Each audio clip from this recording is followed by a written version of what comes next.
The audio that you're about to listen to was taken from our Instagram live stream. Welcome, ladies, gents, and our non-binary friends, to Spoiler Sleepover, a Nerd Camp Network production.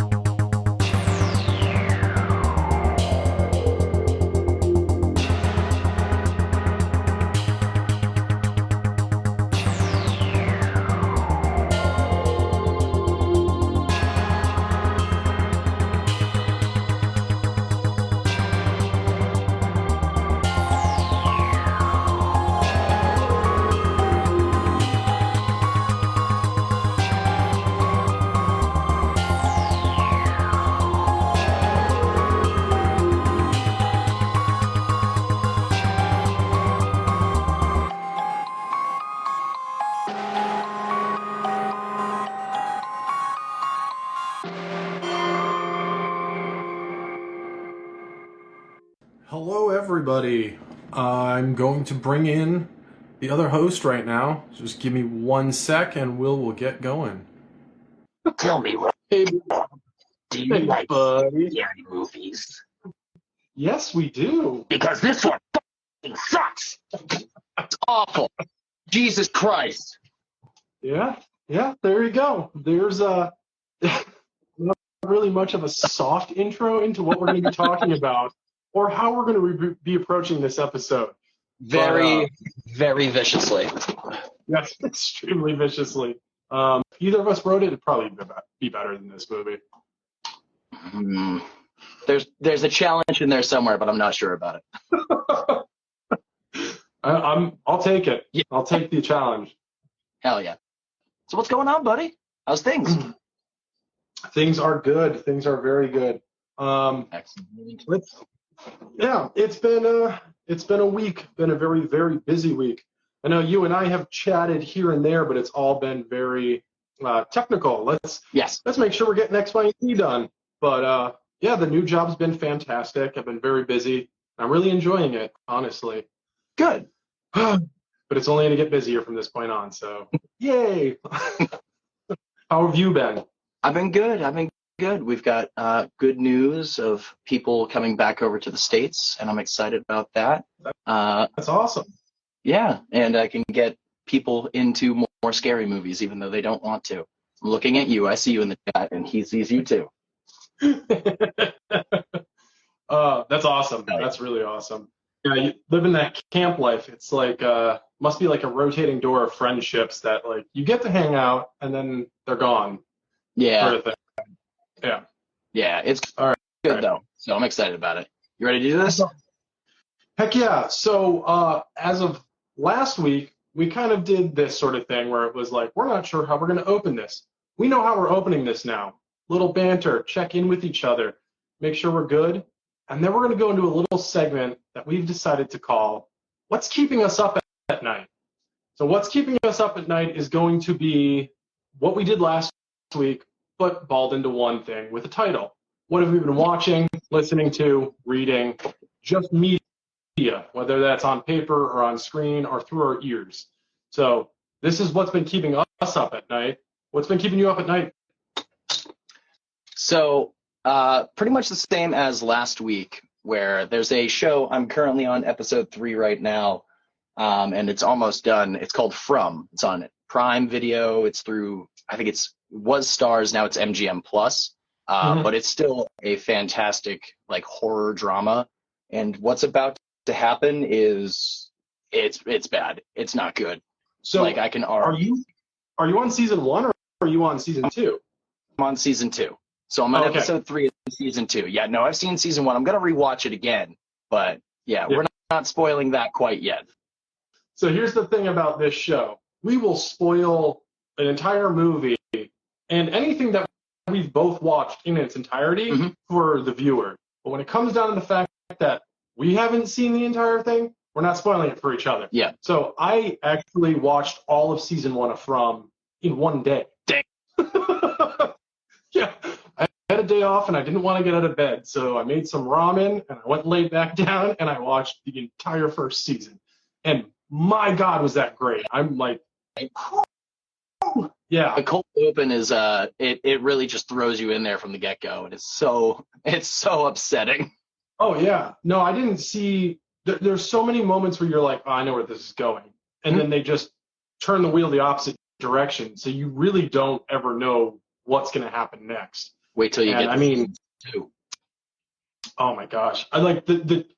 Okay, not without being a spoiler. Okay. Do we get more answers as to the trees? A little bit. Okay. Yeah. That's been the one thing that's been throwing me. I'm like, obviously we're moving to different locations. Are we also time traveling? So like, Rob, I don't want too much. Have way more questions than answers with these first 3 episodes. I'm sorry. I've just got to break it to you. It's a heaping pile of questions, and you got a spoon that's broken. Oh my goodness. Okay. Yeah. Well, yeah. It's like trying to eat with like a sifting spoon. It's just holes in it. You pull a cereal and your milk into a colander, and it just strains out. It's great. Oh man. Well, I'm excited to. Well, From was on my list. Like I watched all that season 1. I haven't been doing any reading. I did buy 3 short stories though. I just haven't had the time to get around to reading any of them. All the stories are written by actually a buddy of ours, Sean Cochran. Sean is an amazing, he's an amazing horror author who writes just horrifically disturbing stories. His latest story, Finger Bang Fang Fuck. That's a hell of a name. Try saying it once fast. I dare you. Yeah. It's getting really good reviews. It's short story. I think it's like 27 pages long. But I picked it up. You can get all of his short stories. He's under Seamus Belial. So it's not under his actual name. It's under his writing name. But if you go to godless.com, you can get all of his work there. I know he has some books that are under his name too, like Sean Cochran. But yeah, I haven't gotten around to reading them just because I've been so busy. But I do plan on reading at least his most recent one tonight or tomorrow. That's my free time. But I have a listen. This will be a first. I found a band that I had not heard of before. Okay. I had to look at it real quick because I was just like, yeah, it's the name. They're called The John Candy. They apparently started in 2005 as like a joke band where they just wanted to do like emo, screamo, hardcore music with just John Candy voice bits from movies he was in. And oh my God. I was like, okay, but I guess they released a few songs and then broke up and then got back together in 2012. And now they do kind of like, if you've heard Girl Talk before, where he does like he's like a clip artist. Like he takes a bunch of seconds from different songs and jams them together to make one song. These guys do that, but with hardcore vocals involved. And it's ADHD as music is the best way I can describe it. And I love it. It's reminding me of. Have you ever heard of Oakley Dokley? Yes. Yeah. Yes. It's kind of got like, it's a lot more hectic than Oakley Dokley. Like, way more hectic. Oakley Dokley is pretty hectic, dude. Oh, yeah. If you can, they're on Spotify. Go check out the John Candy. It was not what I was expecting for my week to find this band, but I was like, I'm glad I found them. It made my 2 hours in the car driving yesterday a lot more enjoyable. That's for sure. That's awesome. Other than that, I've been still listening to the podcast Behind the Bastards, and it's still interesting. Still learning about bad people in history. So, yeah, it's been about it. That's what's been keeping me up at night. Nice. And then, watching wise, I decided to sign myself up for a challenge that I did not complete. I got close. Spin the yarn, Rob. Spin the yarn. So as you have seen advertised on our page, we're doing a special 2-part episode. I even mentioned at the beginning. Part 2, we're bringing this amazing guest on, our resident Scream expert, Chris O'Brocki. He knows and everything about Scream and loves these movies. I don't. I really don't. But I was like, you know what? I need to go back and rewatch all of them. I made that decision yesterday. Keep in mind, there are 6 of them. Yeah. So I made it through 3 and was ready for 4, and it's not streaming anywhere. So I just went, it's good enough. It breaks hard on that one. So I still stand by it. We'll get into this in part 2, but I still love 3. I think 3 is actually, that's the one that has rewatch value for me. So I enjoyed it. I laughed a lot. Yeah, it was very enjoyable. But we'll get into that in part 2 of this episode. So stick around for that.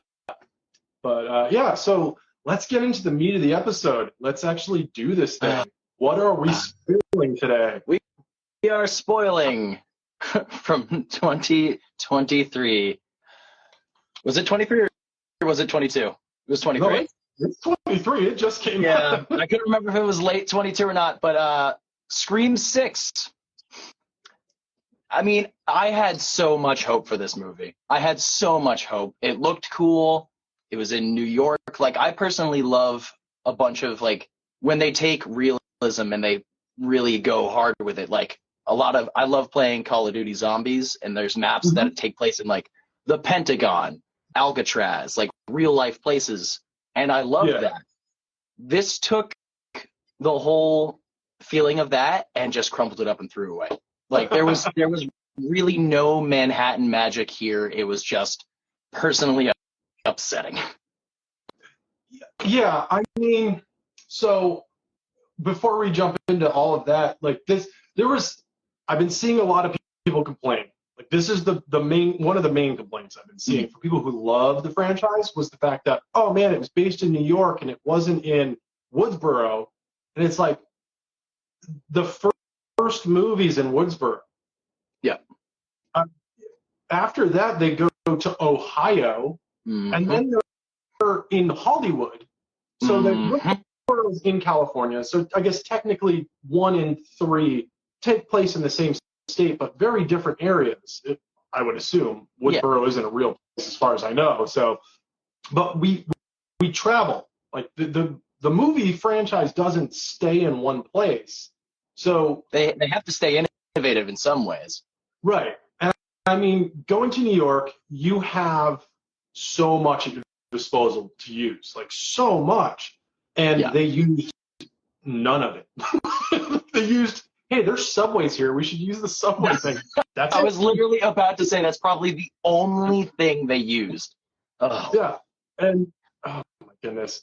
So yeah, let's start from the very beginning. 6 takes place right after a year after 5. Which 5 I thought was pretty good, but we'll come back to that in part 2 because I've only seen 1, 4, 5, and 6. I haven't seen 2 or 3.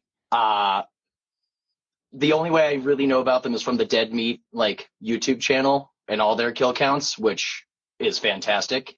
But like this one, it starts off, with a phone call, as they all do. Yeah. Starts off as a phone call, little bar, waiting for a date, and the phone call was actually irrelevant, I'm pretty sure, to the entire opening scene. It was just they phone call to the restaurant, I'm pretty sure. Yeah, and I think at least from what I've picked up, from 3 on, the phone call that opens all the movies is pretty they're not relevant. We should talk about the phone calls at some point, though. Yeah, we'll definitely do this with Chris. But yeah, so 6 starts. We have the survivors from part 5 existing. The core 4. So we'll get to them in a second. So essentially, this woman sitting at a bar, and she gets a text from a guy she's meeting and goes, "Hey, I'm lost, can't find you." Calls. He's like, "Hey, can you come outside? Maybe wave and see where the bar is or whatever." And she actually is a horror professor in their college, I believe, like a film professor specializing in horror movies and all the tropes. And they're talking about it. And it's like, don't answer the phone. And they're just sitting there going, anyway, the voice goes, "Yeah, I think I see somebody down the alley. Wave to me." And it's like, well, that person's not waving. And they lure this person closer. And it's like, oh my God, they're getting closer to me. Oh my God, they're by the dumpsters. Oh God. And you're a horror movie professor, and here this voice switches to the classic ghost face voice. And it says, "And yet you're still dumb enough to come down an alleyway alone." Yeah. And I'm like, I mean, okay. So her character was kind of like a callback to Randy, who was in 1 and 2, who was like the dude who told you everything that was happening. Like, oh, in horror movies, X, Y, and Z happens. So she was like, oh, we're going to bring a new Randy into this. And then immediately. Oh, so we see a shadowed, cloaked figure. And there's a scream that happens down the street because I'm pretty sure it's like around Halloween time. I don't think it's actually Halloween yet, or maybe it is, and the rest of the movie takes place on November 1st, whatever. But the day before Halloween.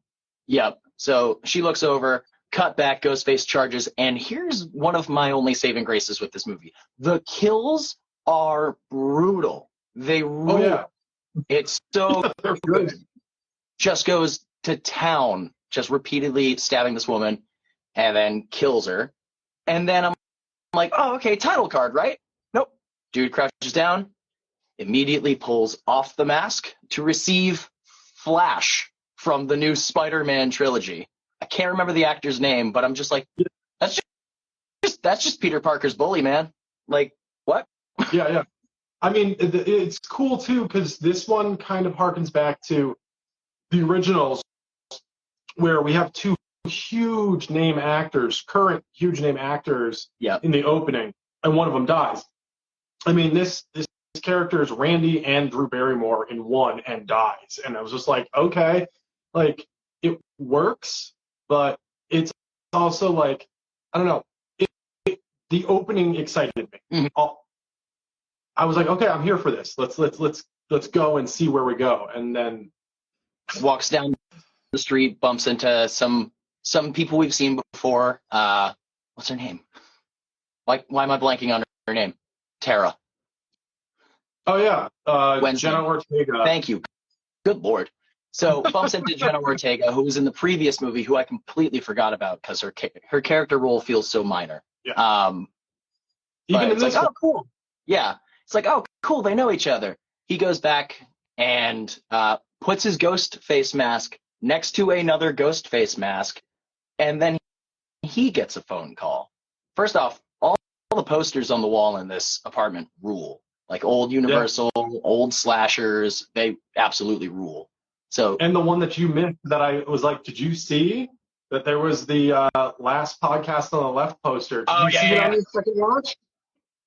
I did not. No, because I'm pretty sure on my second watch I was just going, oh god. I know what's coming. I'm going to do a third watch, but I'll rewatch the opening.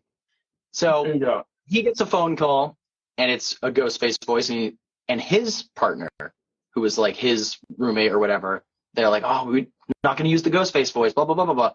Eventually leads him around the apartment and to the fridge, which he almost opened right before the phone call went off, to find out it's actually his roommate in there. 2 pieces. In literal pieces.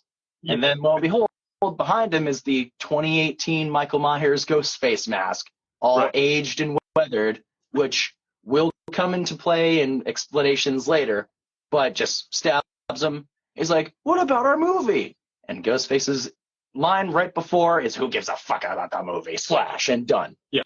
Title card.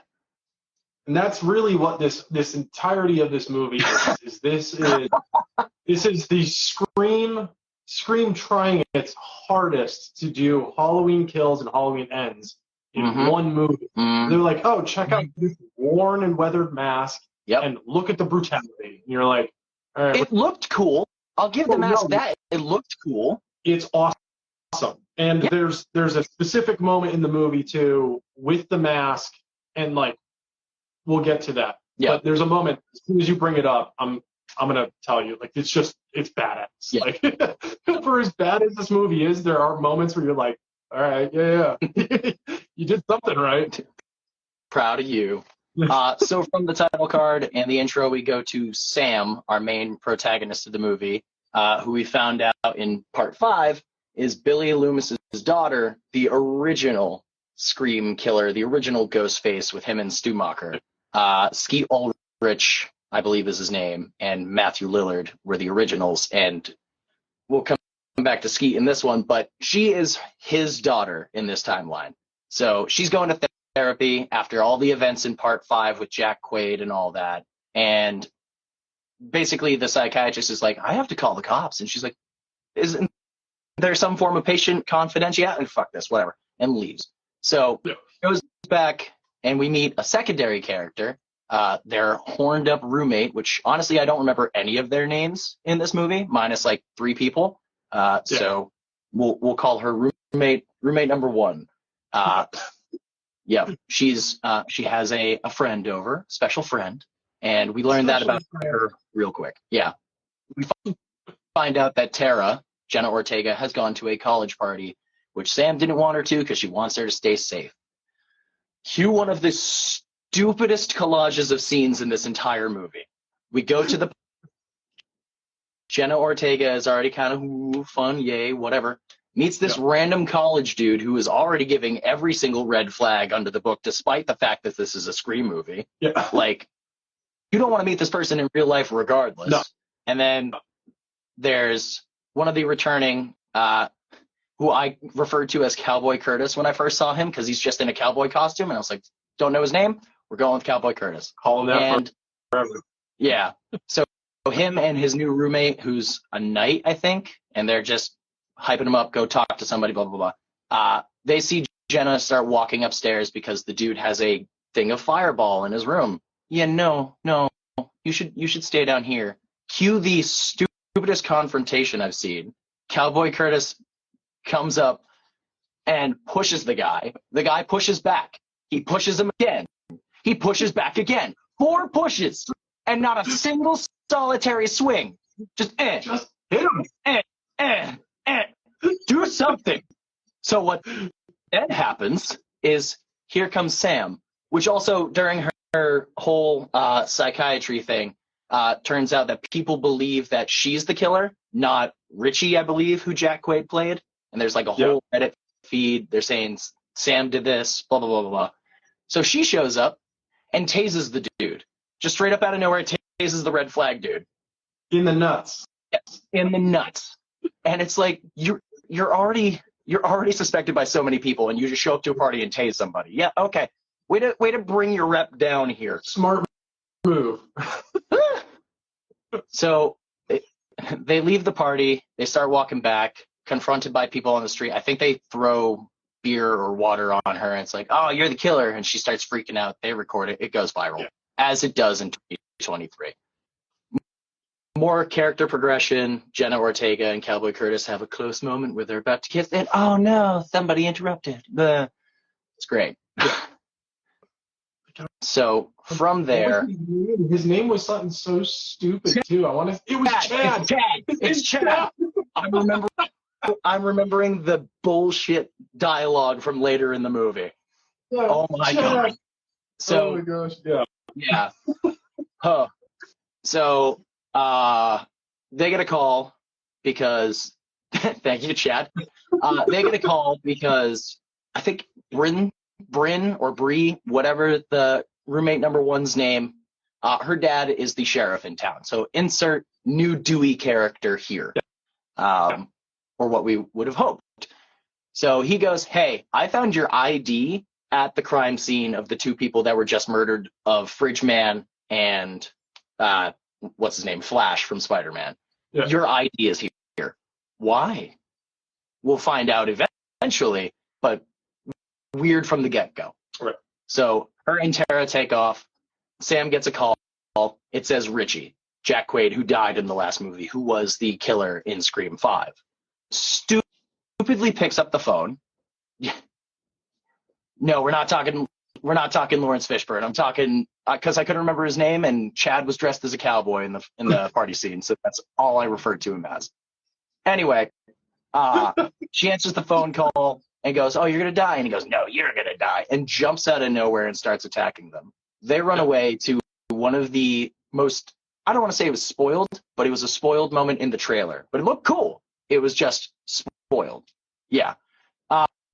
They go into a convenience store and like, please help us. Ghostface walks in, stabs a dude, goes after them. The clerk's got a shotgun. You know what the clerk does with the shotgun? Misses. Yeah. Damn near point blank misses with a shotgun. Yeah. What? But this also leads to the moment I was going to bring up, which is, yes, it was spoiled in the trailer, but damn, does it look cool. It does. Seeing Ghostface with a shotgun is awesome. It is. We'll harken back to that at the end. But like they're crawling around to the convenience store.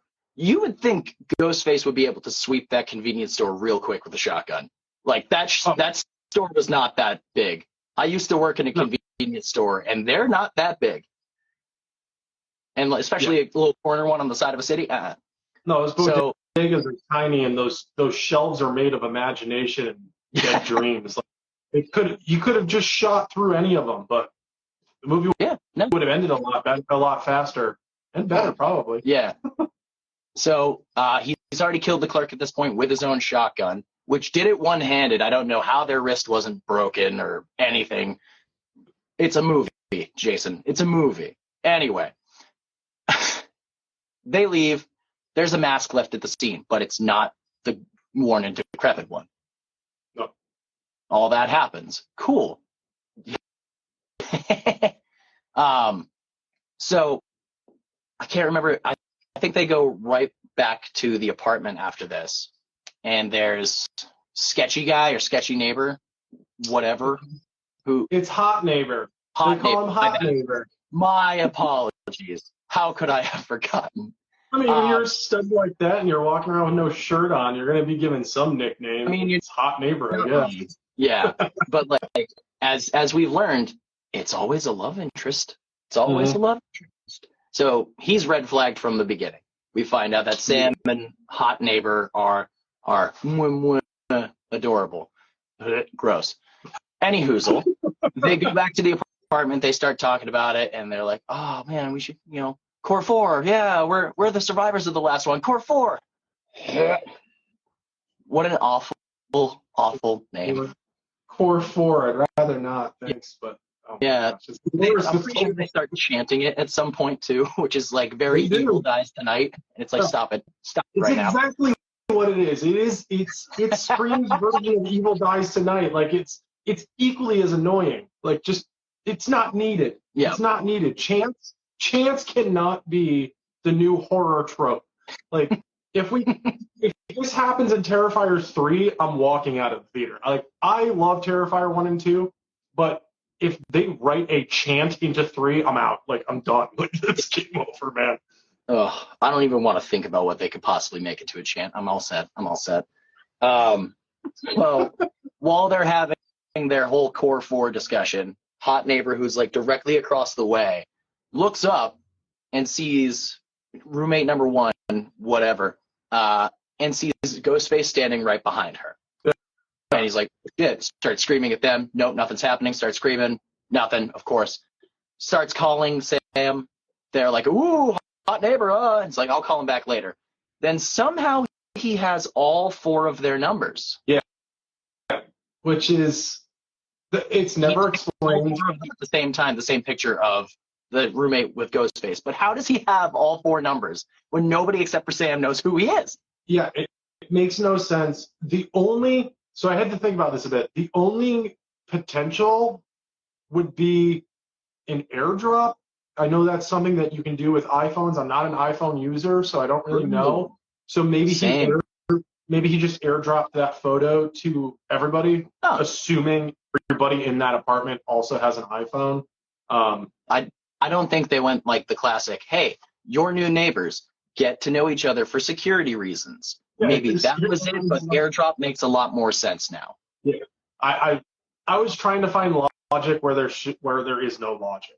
Oh, I'm about to de-logic something because I watched it this morning and sat staring, going, why? So, roommate number one gets pushed out the door, all covered in blood and stabby. Yeah. Oh my God, Ghostface is in the apartment.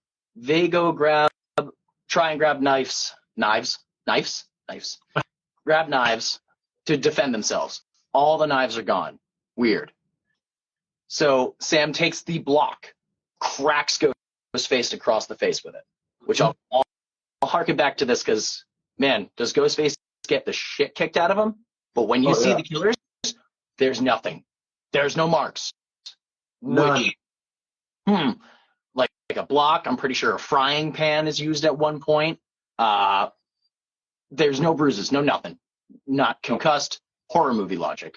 Besides that, they run into the room, shut the door, but this is like bedroom, bathroom, exit on the other side. So there's door one, door, bathroom, bedroom, door, bedroom, kitchen.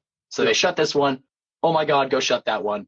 Ghostface comes inside. They also find out that the gentleman's suitor is butchered in the bathtub, which I thought was pretty cool. Glossed over it though and went, who is that? Don't care. Moving on.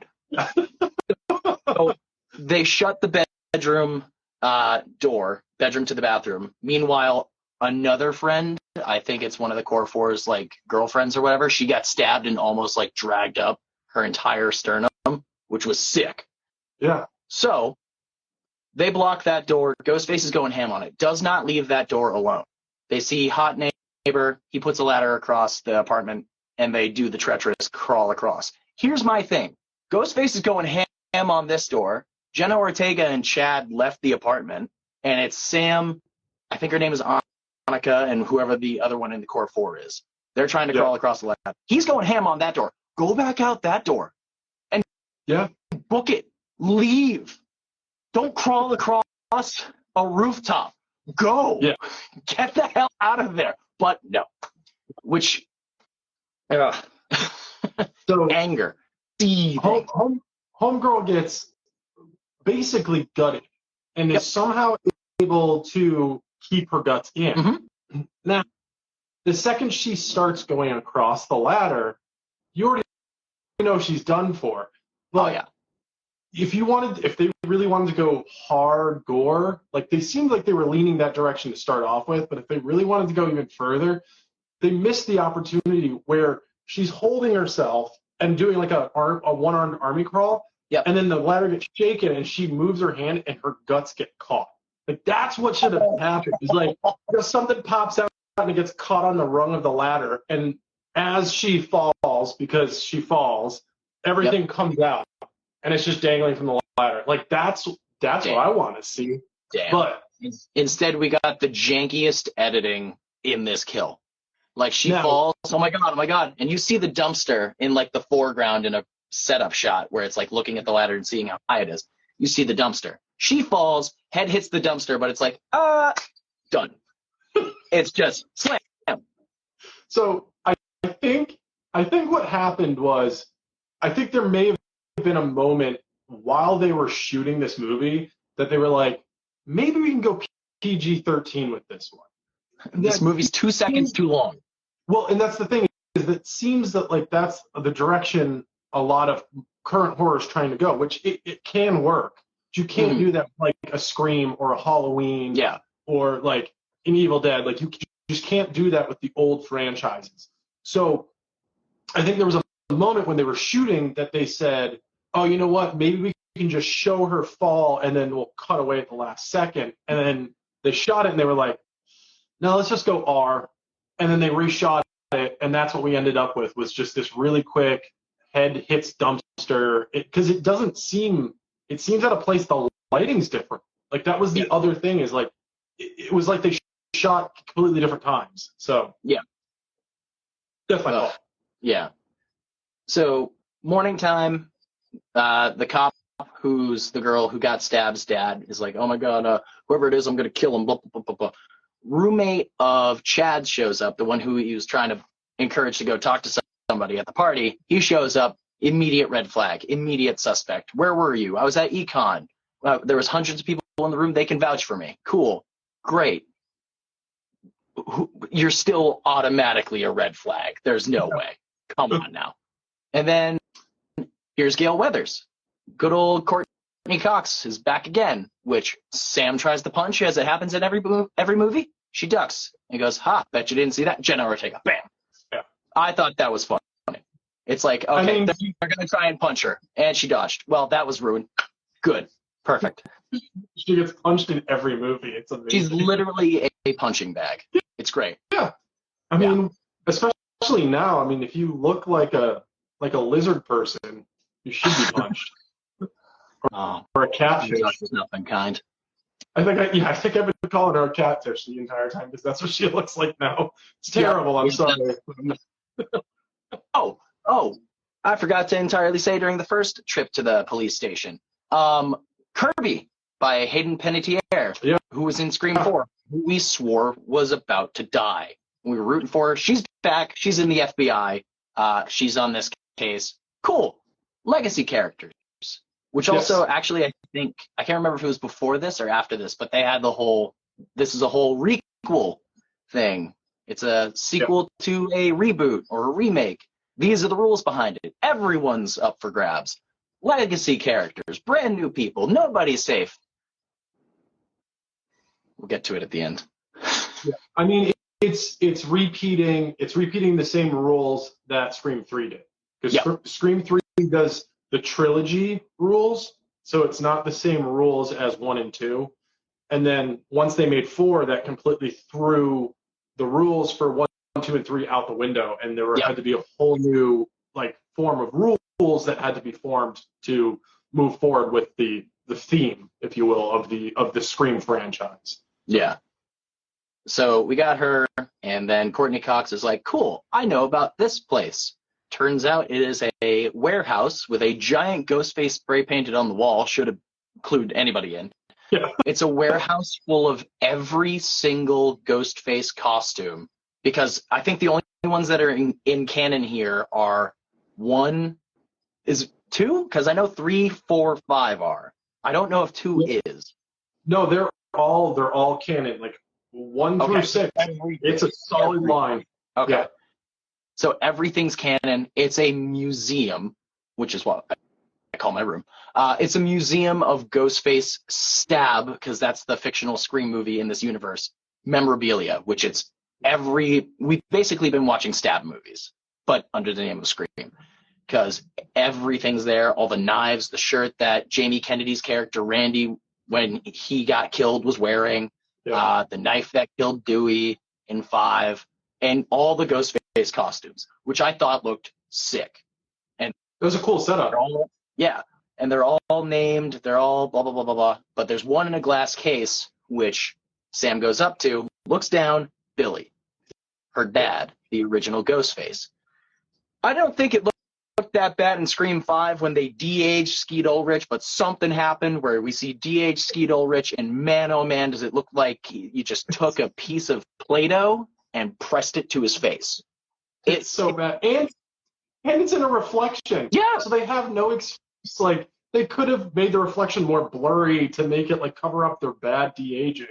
They didn't even do that. It's not good. Skeet Ulrich, I don't think he's aged that poorly, but they really they aged him really bad.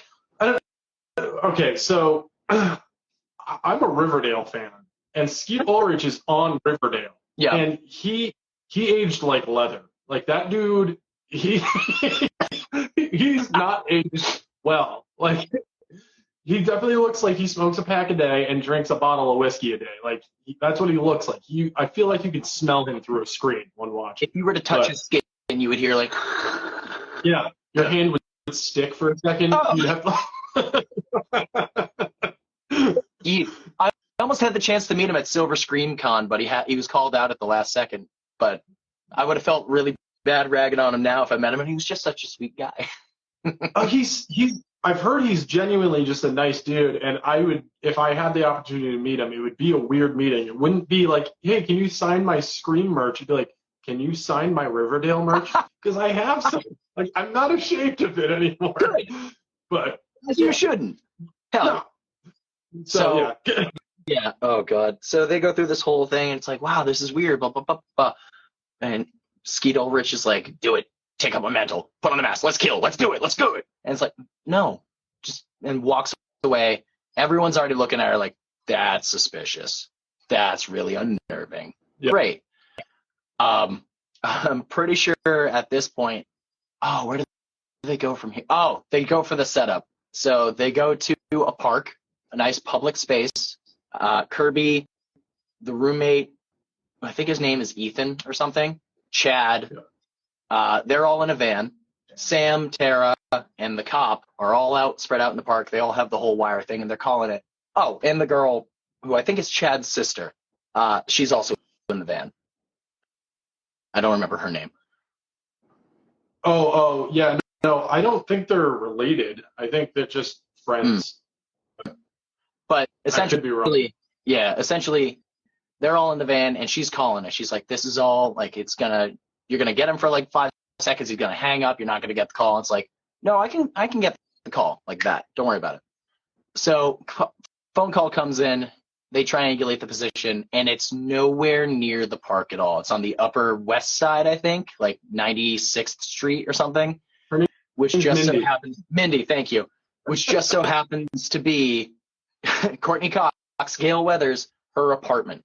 So we know something's about to go down, and a lot of us are sitting here going, ooh, please. Which also something I can give this movie. It does framing and like setup really well.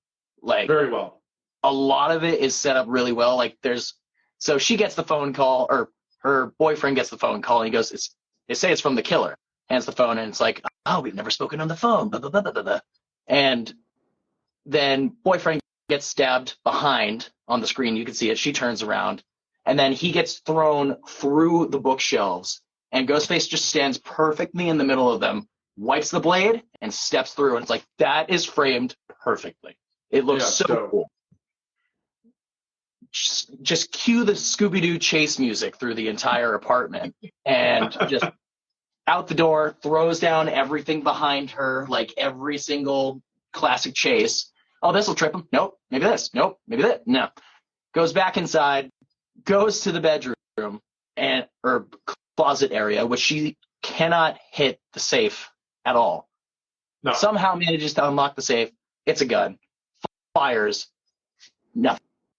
So we get a phone call. It's like, you missed me. It's like, are you sure? You're right. Maybe I'm bleeding. I'm in the elevator. Blah, blah, blah, blah.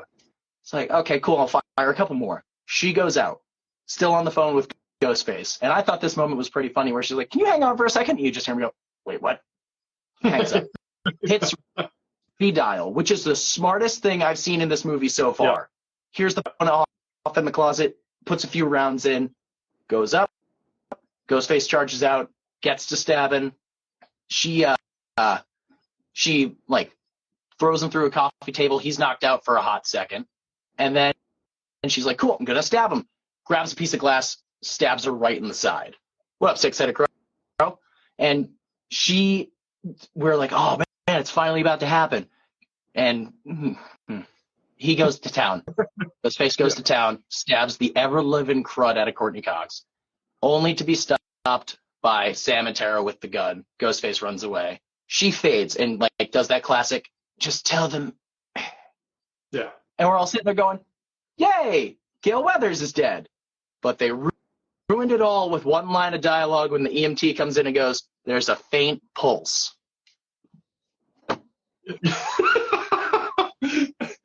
Right. Not to spoil our part 2 of this amazing episode, but literally I wrote a bunch of liner notes for each movie that I watched, and there's a repeating note through every movie. It just, the first one, the Scream 1, I literally wrote, Gail is a bitch. And then I have it in 2.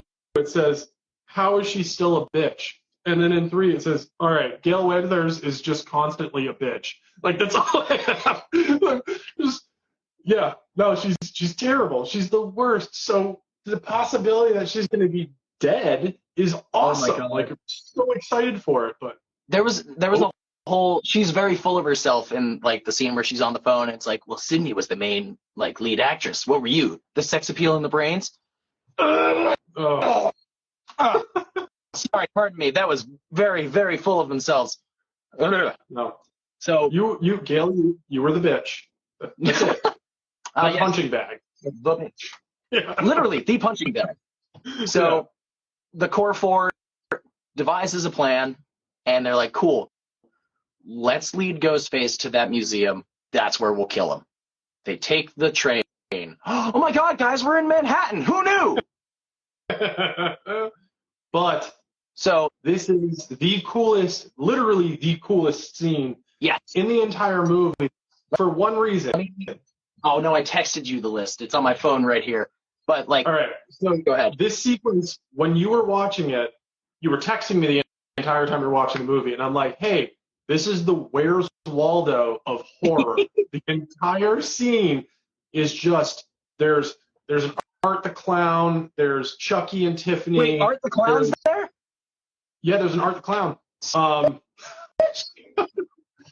There's That's Terrifier 3. It takes place in Manhattan. Yeah, that's who else was? There were people dressed like the characters from Us. Yep. The Babadook. Yeah, the Babadook, which is what a great reference, right? Yeah, twins from The Shining. Yeah. Freddie, Michael, both Nick Castle and James Jude Courtney, 2018 Mask. Jason Voorhees. The character. You already said the characters from Us. There was a few more, I'm sure of it. Georgie was there with his little yellow raincoat and his red balloon. Yeah, you see the red balloon at one point, and I was just like, okay, so there's the red balloon, but I mean, it's a good tease, and then you actually end up seeing it, which is like, all right, that's cool. There were so many moments. I was just like, all right, this is dope. It also, that one scene, Pinhead does. Yes, Pinhead. Thank you. There was from 4 and 5, they really like pulled away from the fact that like horror movies exist.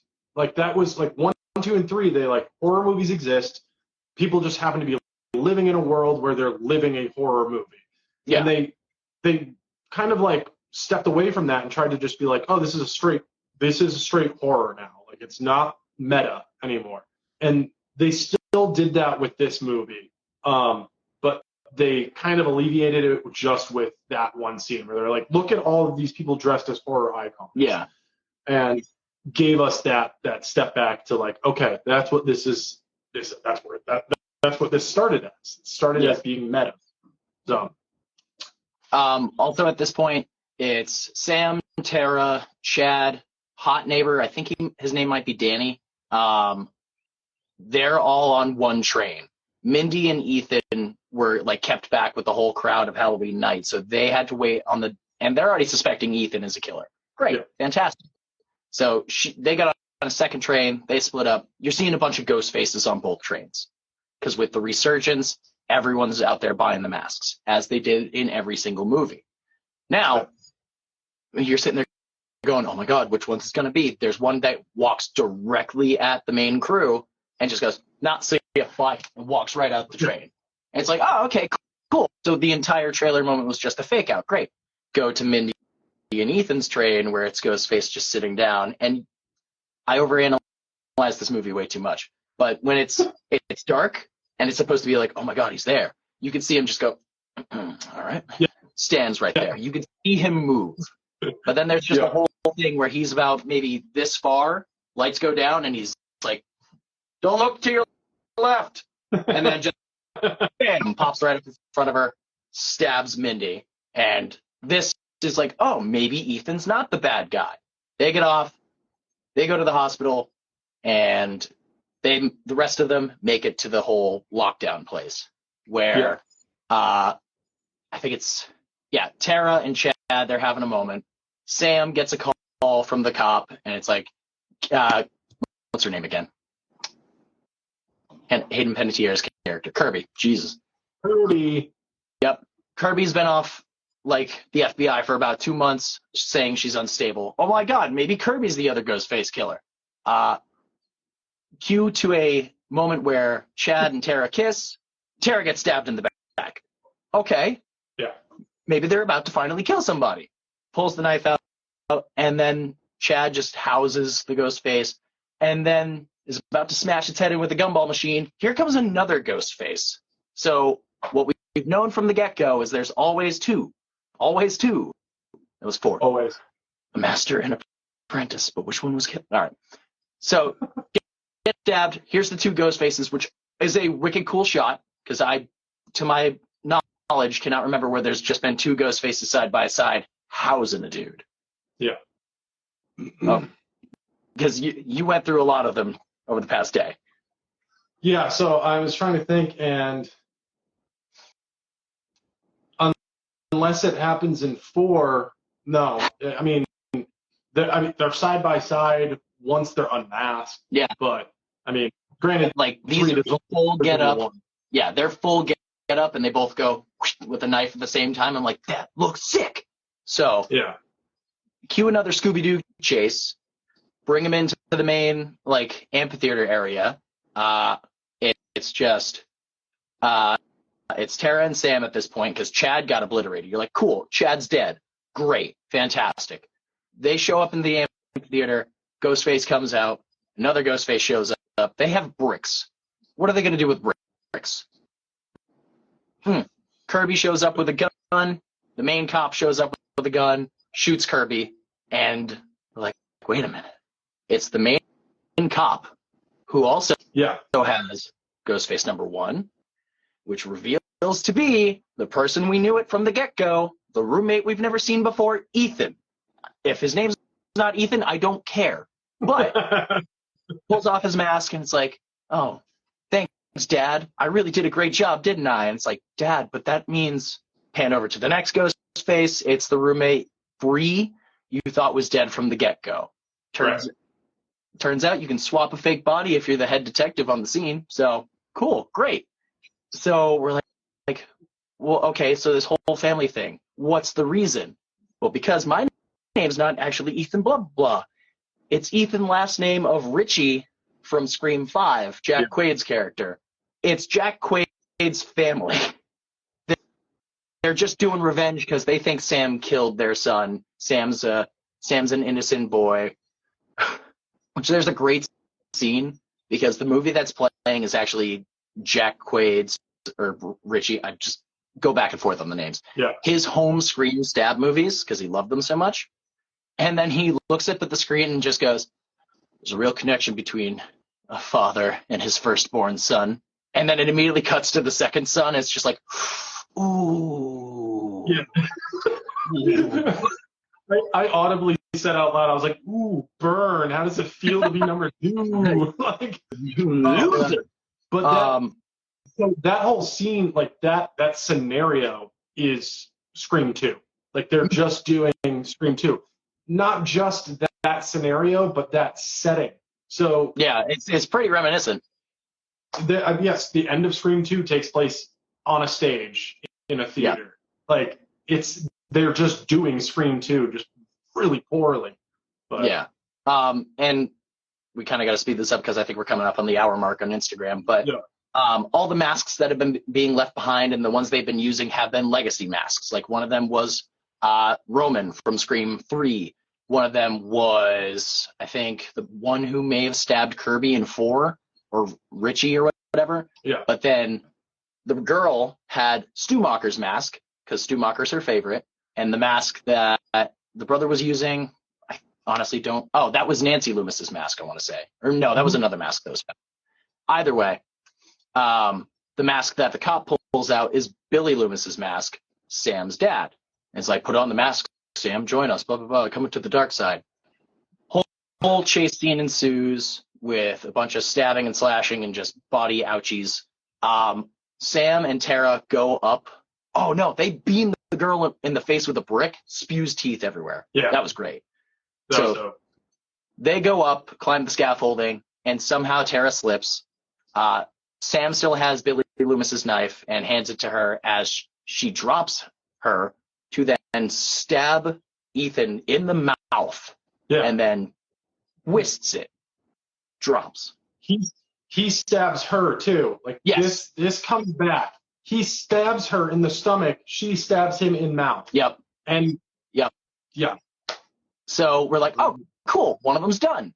And then Sam puts a bullet directly between the other Ghostface's just eyes. And it's great. Then there's Dad right behind, and he's just like, oh, well, cool. Tries to pull the trigger, does nothing. So she charges him. She has nothing. He's got a gun. Yeah. She charges him, and it's the stupidest camera angle. I was just praising it, but it's the stupidest one. She charges him, tackles him over the railing, and then she gets away, calls the cop, and he goes up. The screen's still moving. There's a fire scene, so it looks kind of cool. Yep. He starts putting bullets in each of the dummies' heads. Notices Billy Loomis's costume is missing. This was a very do your thing, cuz moment from like Texas Chainsaw 3D, where then Sam walks out in Billy's Ghostface costume, mask and everything, and just goes to town, repeatedly stabbing the cop. And then Tara shows up, and there's a moment where it's like, oh, maybe there'll be a bit of human. No, she's snapped. She's gone. She's crazy. They're both crazy. They both need to be locked up immediately. But nobody's going to believe people that are dead. Right. And then Kirby's still alive after she got shot. What's his name? Ethan comes back for one more jump scare, as they normally do, because he somehow survived a knife to the mouth and a twist. Kirby pushes TV on his head, which is great.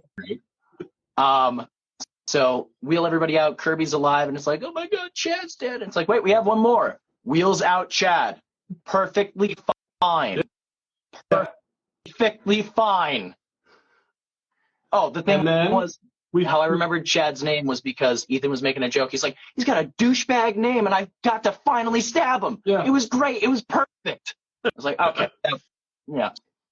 So then we also find out that Gail is fine. Well, basically, we'll cut it here to this point. They walk away. Everything's fine. Here's my issue. She got stabbed in the gut, and a lot of them did. Away. She walks away. Like, nobody checks her out. She doesn't get rushed to a hospital. She just walks off into the freaking distance. Like, you're gonna go get a Slurpee at the 7-Eleven down the corner. Yeah, with a hole in your stomach. Like, we're just going to ignore the fact that she got stabbed? Like, no. Where did Sam and Tara follow the blood trail right down the road? Seriously. Jesus. Ridiculous. So, that being said, the brutality was awesome. Yep. Like, it was great. It offered nothing new. How many to the franchise? Poorly CG'd Skeeto rich faces would you give this out of 10? Half? No, I'll give it one. I'll give it one because this was really brutal, and I liked the DA, like the distorted mask. I thought that was cool. I thought it was. I mean, granted, they're just ripping off Halloween. Yeah. I thought it was cool. What about you? I would probably give it maybe 2, because again, the kills were great, the mask looked cool, framing was great, everything else just didn't do it for me. I still haven't seen 2 or 3. Again, thanks to Dead Meat, I was able to catch up on those, but it's like this one just doesn't do it for me, unfortunately. Yeah, I couldn't agree more. And that was our spoiler for Scream 6.